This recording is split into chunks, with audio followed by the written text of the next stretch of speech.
Well, this is Eric, and this is at Loft and Art, and I wanted to talk a little bit about main crop figs. It is June 14th, I believe, and a lot of the figs that I pulled out of the greenhouse that you see out here in all the pots, I did a lot of shuffling and pulled a lot of stuff out, gave a lot of stuff a head start.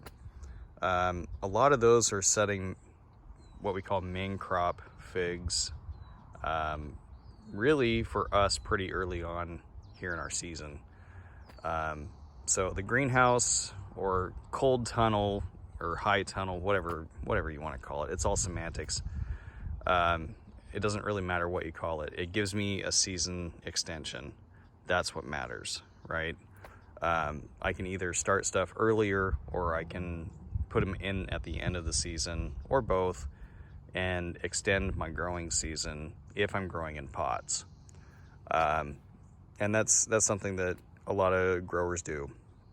So anyway, starting stuff early gives these trees an advantage in that all of the new growth that they're putting on is going to ideally set fruit. However, being as we're in Oregon and the Pacific Northwest in general, that may be all for naught.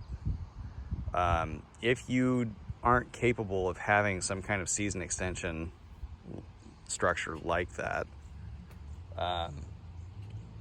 having all the trees in the world doesn't mean anything if they won't ripen fruit for you, right? So the trees that I put in the ground are trees that I think have a very, very legitimate shot at ripening fruit for us. Even in this year, this has been a really, honestly, a bad year for weather. Trees that have a legitimate shot of ripening fruit for us consistently. That's why we focus on what are called breva crops, that's fruiting on old wood. The main crop figs for a lot of varieties are generally considered to be better and higher quality.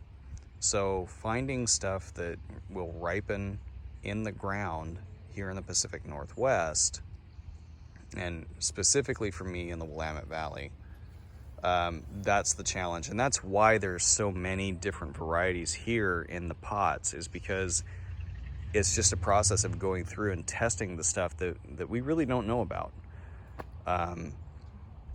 And I undoubtedly have way too many trees. I know this. Everybody I talk to understands that this is temporary. But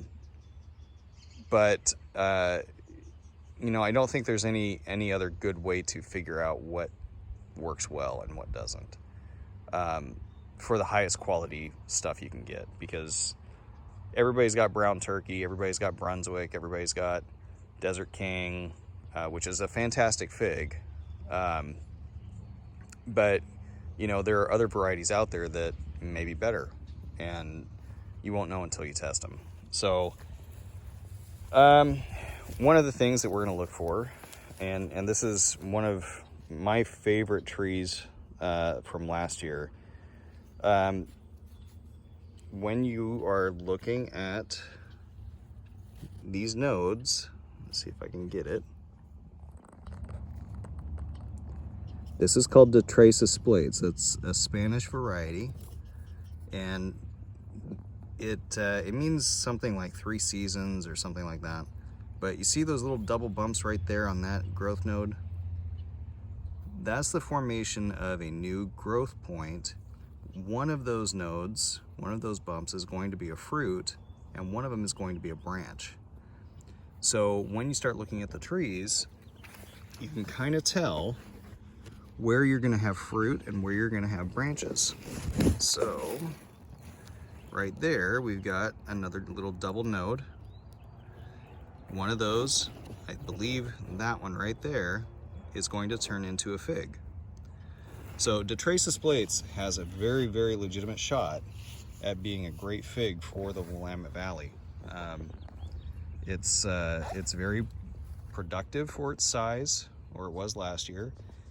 It puts out a breva crop, and it puts out an early main crop. So those are really good factors for a tree to have. Over here, this is my Delce quarry, and you can see right in there, it's got double bumps, and it's going to start producing its main crop figs very soon. This is a tree that, for me, last year in a 15-gallon pot ripened over 50 main crop figs, and they were pretty decent, and they actually got better as the weather got colder. So the only drawback to this tree that I can think of is that it suckers like crazy. And this year it had some tip death, some dieback, and so I didn't get a breva crop. And the breva bumps that were there didn't form, I think because we had a cold snap, and it just kind of messed with things. But really good variety. I think this was one of the first trees that I got, and I think it was long overdue putting it in the ground. Let's see. I only want to focus really on the in-ground stuff, because talking about figs that came out of a greenhouse or a season extension structure in any way, I mean, it's kind of a cheat code, right? I do have some figs that are being very, very productive, and I'll do reviews on some of those this year. But I did a rough count the other day, last weekend, and I had about 120 varieties that have main crop, at least little double bumps on them. So that's really encouraging given the weather this year. So this is one that I've talked about before, and it died back a lot. It's coming up from the base. But this one is called Preto de Tours novus. It's a Portuguese variety. But you can see right down there, those double bumps.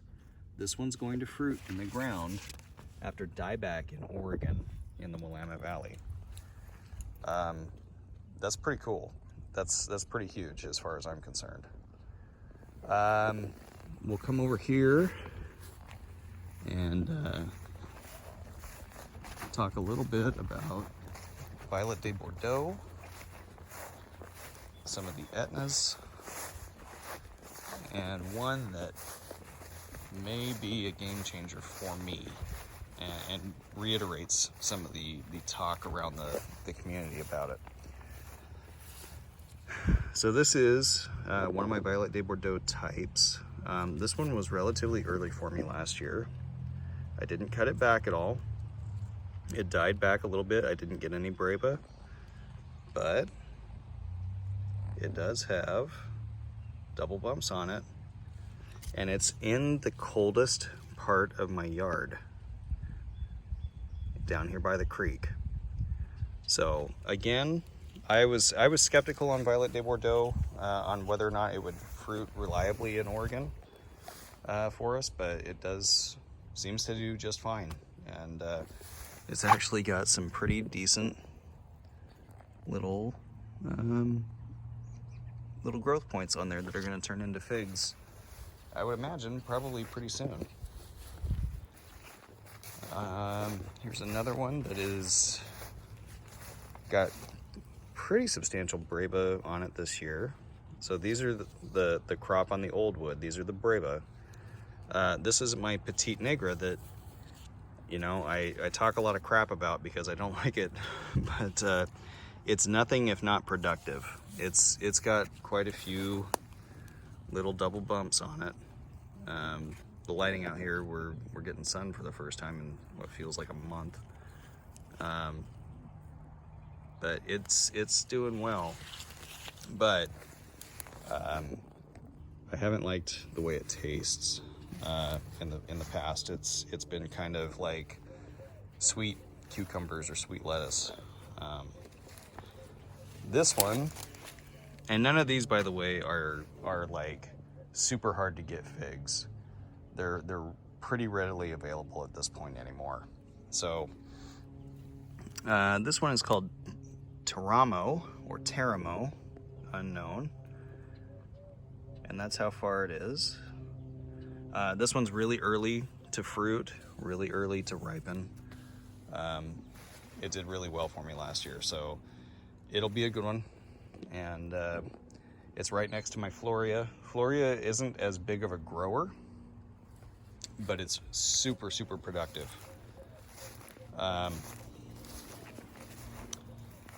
Here's one of the Etnas that are in the ground. This one is called Etna Dark, and it's got some decent bumps on it. None of these are full-fledged figlets, you know, that's what we call them, that are like pea size or anything like that. This is just the initial growth points. This one's called Bronx Italian Purple. It's got quite a few double bumps on it. This is a nice, good sized tree. I'm not a cinematographer, so I probably go way too fast when I'm moving the camera around. This is one that everybody, oops.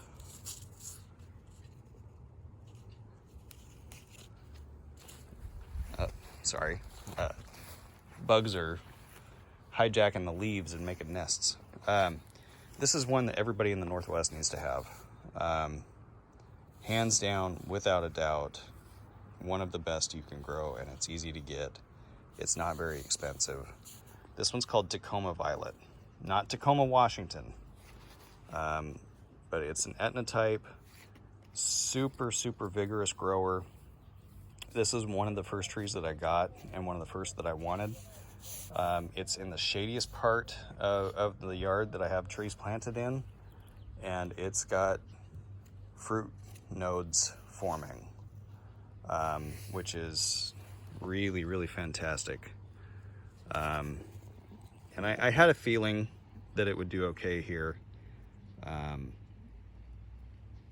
because it does get sun in the afternoons after about 11 o'clock. But it's gonna really go nuts here when the weather starts really warming up. Now the game changer, and we'll see what happens with this. This one here, this one is Smith, and I set an air layer on my mother tree that's in a 20-gallon pot. The mother tree doesn't grow very well. Set an air layer. Last year was its first year on its own in a 7-gallon pot on the drip lines, and it was growing like crazy. And when I started to move trees around at the end of the season, I saw that it had tapped into the ground. It was actually setting fruit nodes, and the mother tree has never fruited for me. I'm starting to think Smith is just one of those trees that needs to be in the ground unless you've got the right climate for it. For us, you can see like how thick these new branches are on this thing. They are super thick. It's grown a good 1.5 feet this year in the ground. Here's what I don't like about Smith. Aside from the non-fruiting issue so far for me, it doesn't lignify, it doesn't harden up very fast. And so it's really, really vigorous, apparently. But when we had our really cold weather, I had to cut a substantial portion of the tree off to avoid a lot of dieback. So it was about twice this tall. And but the very, very cool thing is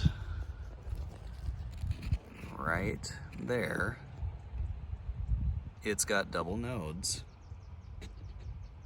I may actually get to taste an in-ground Smith this year in Oregon. Hopefully, without any help. I do have the capability, if I need to put a cover over it, but that's pretty exciting. So, we'll see. Maybe it's one of those that just needs to be in the ground. Everything else is looking great. Stella dropped all its Brava. Olympian dropped all its Brava. And of course I got the Claudia out here watching everything. What's up, buddy? Say bye.